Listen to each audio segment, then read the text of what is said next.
ভেবেছিলাম একেবারে হারভেস্টিংয়ের সময়ই দেখাবো, কিন্তু বন্ধুরা আপনাদের সাথে না শেয়ার করে থাকতে পারলাম না। এটা হচ্ছে ছাতকি কমলা লেবুর গাছ, যেটা টবের মধ্যে হয়েছে। এবার বন্ধুরা আপনারাই দেখে নিন কেন আমি এই ভিডিওটা করতে বাধ্য হলাম।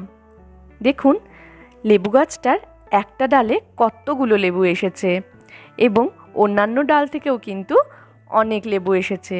অর্থাৎ একটা গাছে যে এত লেবু হয়েছে আমি তো অবাক হয়ে গেছি।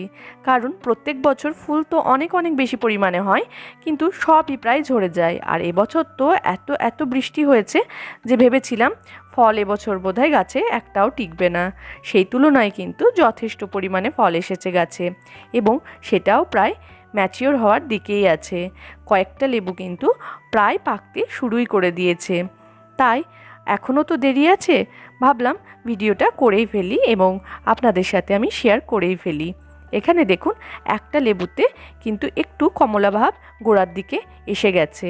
কয়েকদিন পর হয়তো লেবুগুলো সবই পেকে যাবে, তখন না হয় আমি একটা হারভেস্টিং ভিডিও আপনাদের জন্য তৈরি করে রাখবো।